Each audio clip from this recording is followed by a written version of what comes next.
Right Pawan, Sharmila ఢిల్లీలో దీక్ష చేపడతారని తెలుస్తుంది. ఏదైతే హోదా అంశాన్ని మెయిన్ గా ప్రతిపక్షంలో ఉన్నప్పుడు జగన్ ఏం మాట్లాడారు, ప్రజలకు ఏం వివరించారు, ఇవన్నీ ప్రజలకు వివరిస్తారని కూడా ఆమె తెలుస్తుంది. దాని గురించి చూస్తే రాష్ట్రంలో కాంగ్రెస్ పునరుజ్జీవానికి ముఖ్యమంత్రి జగన్మోహన్ రెడ్డి వైఫల్యాలనే సాధనంగా తీసుకోవాలని పిసిసి అధ్యక్షులు వైఎస్ షర్మిల నిర్ణయించారు. ప్రధానంగా 2019లో ప్రత్యేక హోదా హామీతోనే ఆయన అధికారంలోకి వచ్చారని, ఈ 5 ఏళ్లలో అది సాధించకపోగా కనీస హోదా ఇవ్వాలని ప్రధాని మోదీని నోరు తెరచి అడగలేదని కార్యకర్తలతో సమావేశాలు ఆమె పదే చెబుతున్నారు. ఈ నేపథ్యంలోనే ఆయనపై హోదా అస్త్రాన్ని ప్రయోగించాలని పార్లమెంటు సమావేశాల నేపథ్యంలో ఢిల్లీ వేదికగా పోరాడాలని నిశ్చయించారు. 2వ తేదీన దీక్షకు కూర్చోనున్నట్లు తెలిసిందే.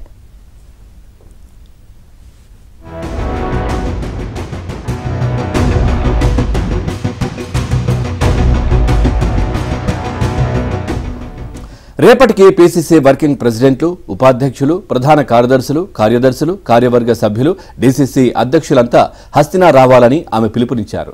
ప్రత్యేక హోదాపై ప్రతిపక్ష నేతగా జగన్ చేసిన ప్రసంగాలు, దీక్షల వివరాలను రాష్ట్ర ప్రజలకు షర్మిల ఈ సందర్భంగా గుర్తు చేస్తారు.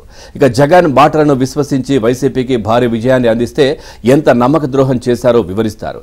ఢిల్లీ యాత్ర పూర్తయ్యాక 5న ఉమ్మడి అనంతపురం జిల్లా మడకసిరలో బహిరంగ సభ నిర్వహించాలని భావిస్తున్నారు. తర్వాత గన్నవరం, విశాఖలో కూడా బహిరంగ సభలు చేపట్టాలని షర్మిల యోచిస్తున్నట్లు పిసిసి వర్గాలు తెలిపాయి.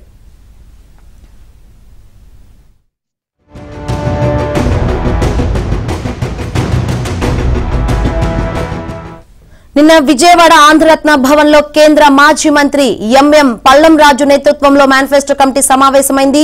ఏఐసిసి ఎస్సీ ఎస్టీ విభాగం చైర్మన్ కొప్పుల రాజు, జేడీ శీలం సహా 17 మంది సభ్యులు హాజరయ్యారు. 10న బెంగళూరులో విస్తృత చర్చల అనంతరం మేనిఫెస్టో తయారవుతుందని కొప్పుల రాజు చెప్పారు.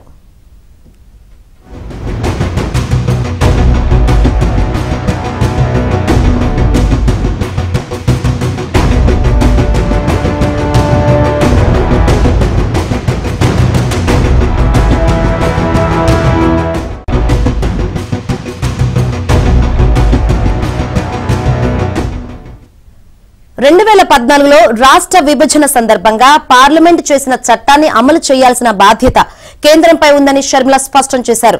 10 ఏళ్ల క్రితం నాటి ప్రధాని మన్మోహన్ సింగ్ పార్లమెంట్ లో విభజిత ఆంధ్రాకు ప్రత్యేక హోదా సహా ఇచ్చిన హామీలు నెరవేర్చాలంటూ ప్రధాని మోదీకి నిన్న ఆమె లేఖ రాశారు. రైట్, ఇక ఇదే విషయానికి సంబంధించి మరింత సమాచారం మా కరెస్పాండెంట్ ప్రసాద్ అడిగి తెలుసుకుందాం. ప్రసాద్, షర్మిల ఢిల్లీలో ఏదైతే ప్రత్యేక హోదాకు సంబంధించి కావచ్చు, ఇటు జగన్మోహన్ రెడ్డి ఏదైతే ఇచ్చిన హామీలు అంటే ప్రత్యేక హోదా సాధిస్తారని చెప్పి ప్రజలను మోసం చేసిన అంశానికి సంబంధించి కావచ్చు, దీక్ష చేపడతారన్నట్టుగా తెలుస్తోంది. అప్డేట్స్ ఏంటి? పవన్, వైఎస్ షర్మిల నిన్న మోడీని ఉద్దేశిస్తూ రాసిన లేఖ రాష్ట్ర వ్యాప్తంగా చర్చగా ముఖ్యంగా ఆమె రాష్ట్ర కాంగ్రెస్ పార్టీ అధ్యక్షురాలుగా బాధ్యతలు స్వీకరించిన తర్వాత చాలా చురుగ్గా ముందుకు దూసుకెళ్తూ ఉన్నారు.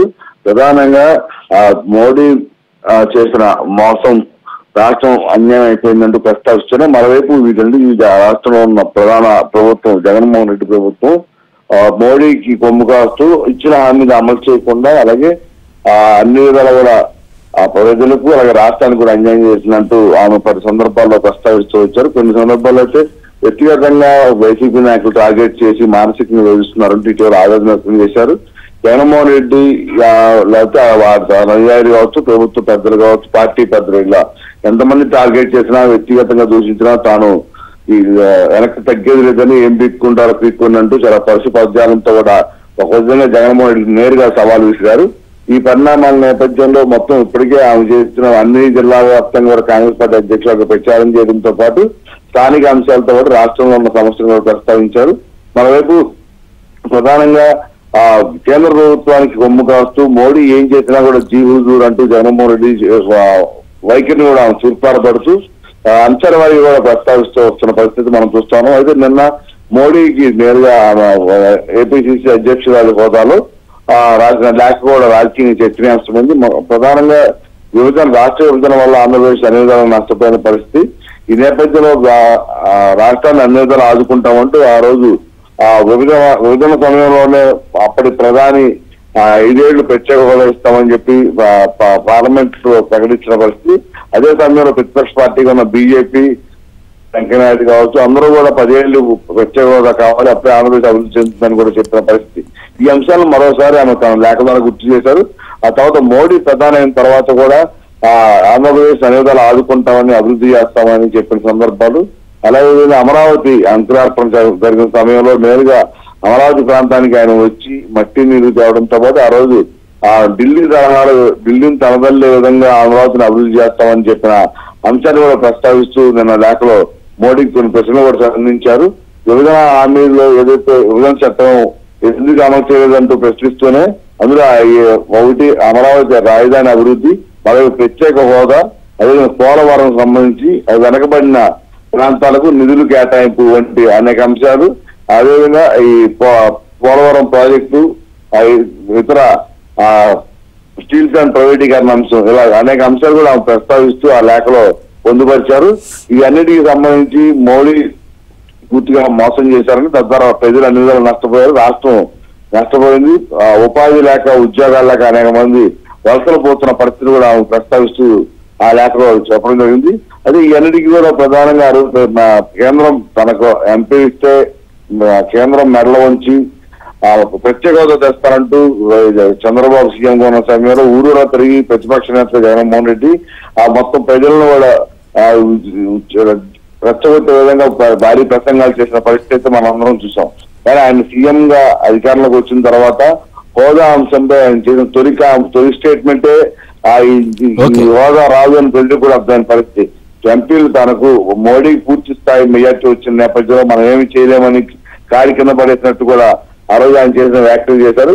అయినప్పటికీ కూడా ఇప్పటికీ ప్రజలను మోసం చేస్తూ ఢిల్లీ వెళ్ళినప్పుడు కూడా తన ప్రత్యేక హోదా కోసము, పోలవరం ప్రాజెక్టు కోసము మోడీని అర్థిస్తున్నారు.